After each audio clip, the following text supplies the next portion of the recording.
Last எபிசோட்ல செத்து போனதா நினைச்ச பொண்ணு வர சாம்பு அவளை பார்த்து சிரிக்க தம்பதிகள் இருவரும் ஒருவரை ஒருவர் பார்த்து திரு திருன்னு முடிச்சிட்டு இருந்தாங்க. அதுக்கப்புறம் என்னாச்சு வாங்க கேட்கலாம். எபிசோட் 7. சாம்புவுக்கு முன்னால் ஒன்றும் தெரியாது, இருந்தாலும் சித்தப்பா, நல்ல சித்தப்பா, கதையை எழுதுங்கள் ஐயா உடனே என்றான். அசடுகளுக்கு தைரியம் வரும் என்பார்களே, அந்த தைரியம் தான் சாம்புவுக்கு வந்திருந்தது. என்ன அவ்வளவுமே உங்களுக்கு தெரியுமா?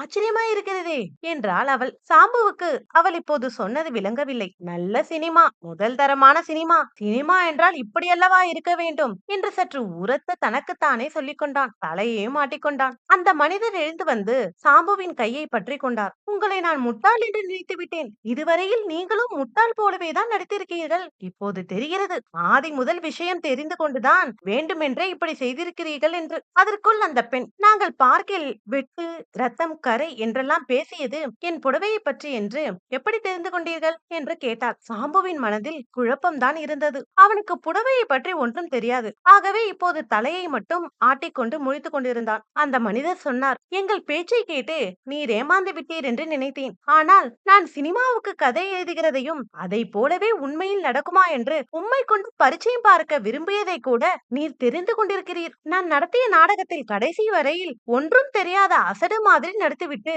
இப்போது கதை ஜோர், சினிமாவும் நன்றாயிருக்கு என்று சொல்கிறீர். ஆச்சரியமாக இருக்கிறதே. நீர் யார்? முதலில் அதை சொல்லும் என்று கேட்டார். சாம்புவுக்கு விஷயம் ஒருவாறு புரிய தொடங்கியது. இத்தனை நேரமும் சினிமா கதாசிரியர் தமது கதையை பரிச்சயம் பார்க்கவே தன்னை ஆட்டி வைத்திருக்கிறார் என்று அறிந்து கொண்டான். கடைசியில் தான் ஏதோ பிதற்றியது அவனுக்கு எதிர்பாராத நல்ல பலனை அளிக்க தொடங்கி இருக்கிறது. அதிகம் பேசினால் குட்டு வெளிப்பட்டுவிடும் என்பதை சாம்பு அறியாதவன் அல்ல.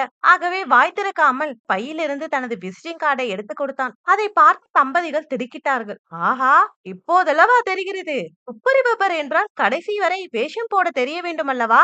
நீங்கள் நிபுணராக இருந்து கொண்டு இத்தனை நேரமும் வேஷம் போட்டுக் கொண்டிருக்கிறீர்கள் என்பது எனக்கு தெரியவில்லை என்றார் அந்த மனிதர். சாம்புவின் மனம் எங்கேயோ சஞ்சரித்துக் கொண்டிருந்தது. மாங்குடி முண்டன் என்று அவன் வாய் முணுமுணுத்தது.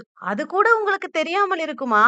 நீங்கள் நடிக்கும் போது நான் தான் அறைக்கு வெளியில் மாங்குடி முண்டனாக இருந்தேன். எனக்கு பூர்வீகம் மாங்குடி, மாங்குடி மகாராஜன் என்று எனக்கு பெயர். நான் சினிமாவுக்கு கதை எழுதி கொண்டிருக்கிறேன். இப்பொழுது போலீஸ்காரனாக வந்தவன் கூட என் மச்சினன் தான். சாம்பு சிரித்தான். அவனுக்கு எல்லாம் மனோலோகத்தில் நடப்பது போல இருந்தது. அன்றிரவு வெகு நேரம் கழித்துதான் சாம்பு வீட்டுக்கு திரும்பினான். அவனை ஒரு ரிக்ஷாவில் ஏற்றி தம்பதிகள் உபச்சாரத்துடன் அனுப்பினார்கள். 2 நாட்களுக்கு பின்பு சாம்புவுக்கு ஒரு செக் வந்தது. அதை மாங்குடி மகாராஜன் அனுப்பி, இதில் 200 ரூபாய்க்கு செக் அனுப்பியிருக்கிறேன். தங்கள் சாமர்த்தியமான நடிப்பை நாங்கள் அல்லும் பகலும் வியந்து கொண்டிருக்கிறோம். ஒரு சினிமா கம்பெனியாரின் கதையை படம் பிடித்து எடுத்துக்கொண்டு விட்டார். இது சம்பந்தமான தங்கள் உதவியை நான் ஒரு நாளும் மறக்க மாட்டேன். என்னுடைய நண்பர்களுக்கு தங்கள் தொழில் சம்பந்தமாக சிபாரிசு செய்ய தவறமாட்டேன் என்று ஒரு கடிதம் வைத்திருந்தார். சாம்பு ஒரு ஃபைல் வாங்கி முதல் நற்சான்றிதழ் கடிதத்தை அதில் அடக்கம் செய்தான். எடுத்தவுடன் வெற்றியும் பணமும் கிடைக்கும் போது அவனுக்கு ஏன் குதூகலம் ஏற்படாது? சாம்புவோட 2வது பாகமான முதல் செக் வருகிறது கதை இதோட முடியுது. அடுத்து இதே மாதிரி சாம்புவோட ஒரு இன்ட்ரெஸ்டிங்கான ஸ்டோரியோட நான் உங்களை மீட் பண்றேன். அது வரைக்கும் உங்கள் ரேவதி சித்ரா. நன்றி.